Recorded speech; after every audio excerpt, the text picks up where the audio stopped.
So hello, good evening. I'm Wes the Explosion, and tonight we're killing Wario. Like there was a part of me that was like, why do they give Mario a feather, right?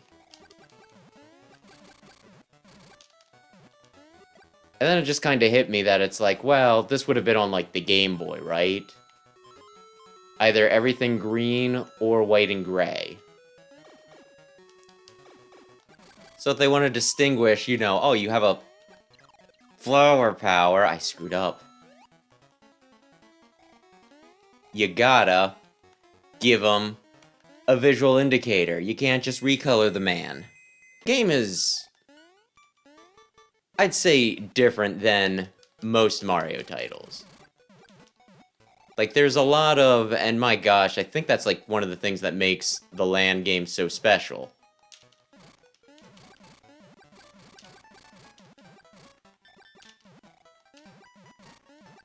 Because, you go to different locales and everything.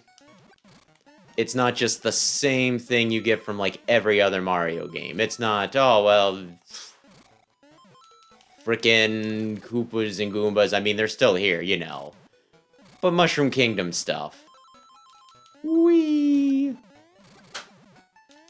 It's pretty neat. Ooh. Who do I find? Oh, the pigs! Oh, no! Every boss dies in, like, 3 hits, except for these guys, because there's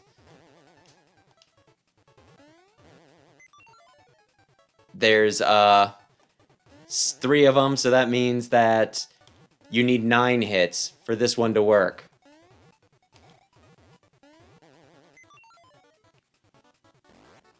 Which is, damn it, a bit much.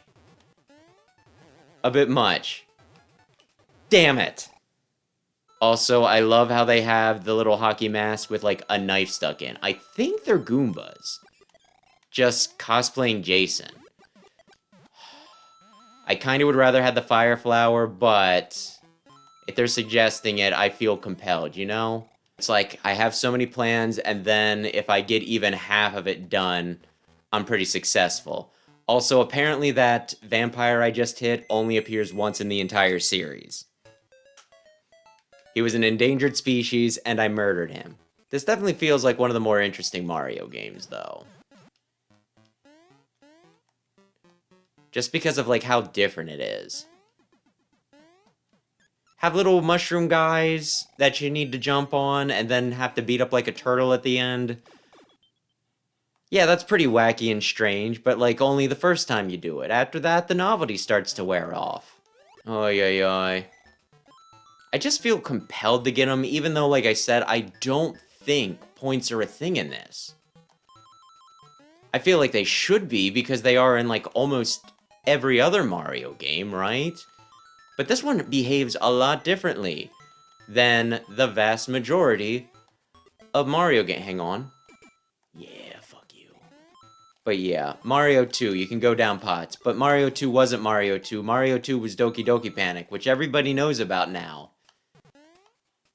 But for the short period of time before the internet became as popular as it is, it used to be, like... It used to be a bit more obscure knowledge, and then you'd be like, oh man, did you know that Mario is not really Mario? Well, Mario 2 is not really Mario. It's a reskin of a game, because they thought that actual Mario 2 was too similar to the previous Mario 2. And people would be like, oh man, you're such a huge frickin' nerd. Why would anybody ever want to know that?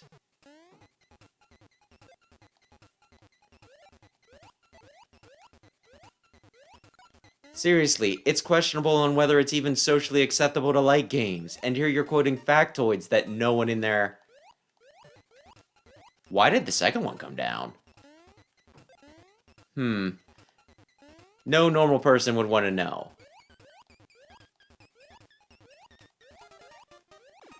You're already a weirdo, but now you're a super weirdo. And it's like, oh man, you're right. My parents are probably embarrassed and think that I'm a waste of a sperm. And then just skip most of the level I kind of want to play the level, but at, like, the same time, you know? Oh, no. Oh, damn. Oh, that was really a little mean. If there's a way to skip things, sometimes it's just, like, it's just fun to see what you can get away with. You know what I mean? Oh, no, I'm in the space. Oh, my. The feather, it points out of the, the helmet. Containment has been breached. Oh, no. Oh, my gosh. Is that Tatanga? You son of a gun. Oh, goodness.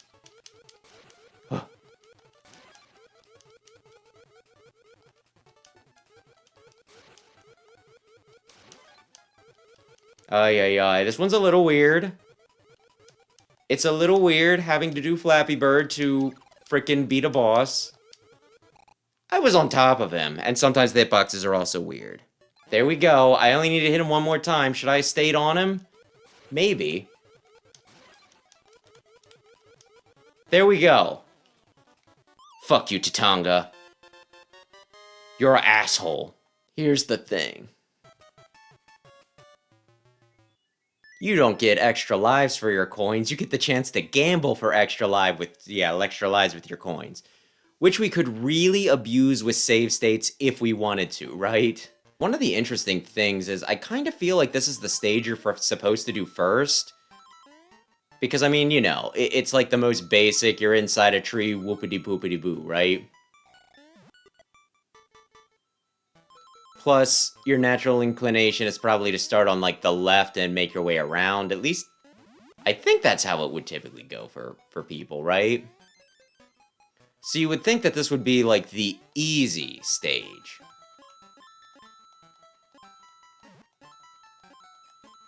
Yay!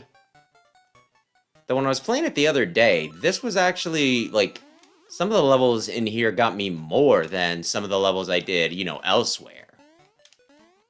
So I think they might have actually did a pretty good job of balancing the stages so that regardless of which stage you went after, it wouldn't be a problem. You wouldn't be like, oh no, I went the wrong way. Oh no. The map told me to go this way, but now I went that way instead, and the Lizalfos that I'm fighting are too strong. But, like, Nintendo was trending, and I can't remember exactly what the guy's argument was, but it was something along the lines of, you know, like, the graphical power of the Switch, and some of the games not looking the best, and he used stinking